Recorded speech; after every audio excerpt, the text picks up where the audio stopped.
কালকে তো আমাদের তিনজনেরই জন্মদিন। বল দেখি কে কি উপহার পাবে। দেখিস আমার বাবা আমাকে অনেকগুলো উপহার দিবে। আমার বাবা আমাকে আইফোন কিনে দিবে, সাথে তো চকলেট আছে। ওই দেখ আমার বাবা চলে এসেছে। এই তো মামুনি, আমি চলে আসছি। Happy birthday to you. Many many happy returns of the day আম্মু। তোমার জন্য গিফট এনেছি, আইফোন। বাবা সত্যি তুমি আমার জন্য আইফোন আনছো?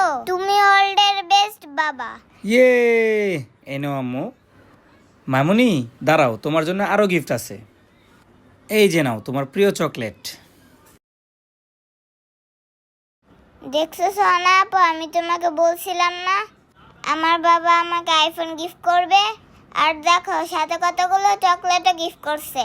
হ্যাঁ রে ফাতেমা, দেখিস কতক্ষণ পরে আমার বাবা আমার জন্য অনেক দামি একটা উপহার নিয়ে আসবে। ফাতেমা চলে আসো, বাসায় গিয়ে তোমার জন্মদিন সেলিব্রেশন করি। ঠিক আছে বাবা, এই তোমরা থাকো।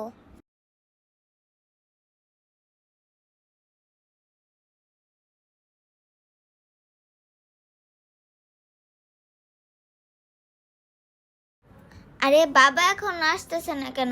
ওই তো আমার বাবা। বাবা happy birthday Mamuni. Thank you বাবা। বাবা তুমি আমার জন্য গিফট নিয়ে আসছো?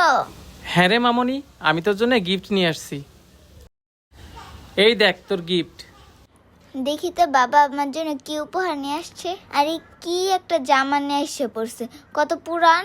এরকম উপহার কারোর জন্য কেউ নিয়ে আসে?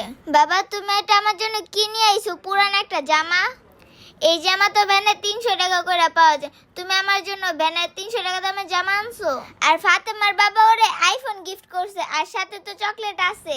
আমি চাই না তোমার এই গিফট। তোমার এই গিফট নিয়ে আমার চোখের সামনে তো সরে যাও।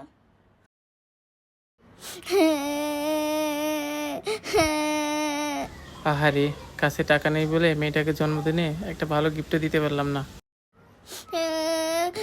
কিরে সোনা, তুই তোর বাবাকে এইভাবে অপমান করলি? অপমান করবো না তো কি করবো? আমার জন্য সস্তা একটা গিফট নিয়ে আসছে, আমার জন্মদিনটাই নষ্ট করে দিছে। এমন বাবা থাকার চেয়ে না থাকাই ভালো।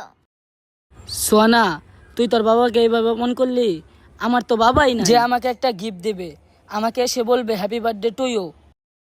গিফট তো দূরের কথা, আমি আমার বাবাকে জন্মদিনে পাশেই পাইলাম না। আর তোর বাবা এত সুন্দর গিফট আনলো, তুই ছুঁড়ে ফেলে দিয়ে অপমান করে দিলি। সত্যি তো আমার বাবা আছে বলে তো আমার জন্য উপহার আনছে, কিন্তু অঙ্কন ভাইয়ের তো বাবাই নাই। এই পৃথিবীতে বাবা হলো সর্বশ্রেষ্ঠ গিফট। এই পৃথিবীতে যার বাবা আছে তার কোনো গিফটের প্রয়োজন হয় না। হ্যাঁ অঙ্কন ভাই, তুমি ঠিকই বলছো। এই পৃথিবীতে বাবাই হলো যায় শ্রেষ্ঠ গিফট। আর অঙ্কন ভাই, এই পৃথিবীতে যার বাবা আছে তার তো গিফটের কোনো প্রয়োজনই নেই। অঙ্কন ভাই, আমি বুঝতে পারছি তোমার মনটা আজকে অনেক খারাপ, তার কারণ তোমার বাবা তো এই পৃথিবীতেই নাই। আচ্ছা অঙ্কন ভাই, তুমি মনে কোনো কষ্ট নিও না। আর ভাইয়া তুমি একটু থাকো, আমি আমার বাবার মনে একটু বেশি কষ্ট দিয়ে ফেলছি। আমি আমার বাবাকে সরি বলে আসি।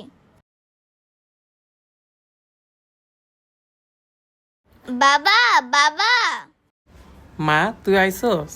মা তুই কোনো চিন্তা করিস না, আমার সাইকেলটা আর তোর মায়ের রেখে যাওয়া যেটা কানের দুল আছে, এটা বিক্রি করে আমি তোকে একটা আইফোন কিনে দেবো। না বাবা, আমার দামি কোনো গিফট লাগবে না। তুমি আমার জন্য যেই গিফটটা নিয়ে আসছো সেটা আমার কাছে অনেক দামি। এই পৃথিবীতে যার বাবা আছে তার গিফটের কোনো প্রয়োজন নেই। বাবা তুমি আমাকে ক্ষমা করে দাও, আমি তোমার মনে অনেক বেশি কষ্ট দিয়ে ফেলছি। আরে পাগলি, আমি তোর কথা কিছু মনে করিনি। বাবা।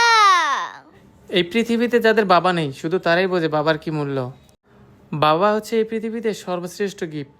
তাই যাদের বাবা আছে তারা কেউ বাবাকে অবহেলা না করে বাবাকে সম্মান করুন। আমাদের ভিডিওটি ভালো লাগলে বেশি বেশি করে শেয়ার করে সবাইকে দেখার সুযোগ করে দিন। ধন্যবাদ।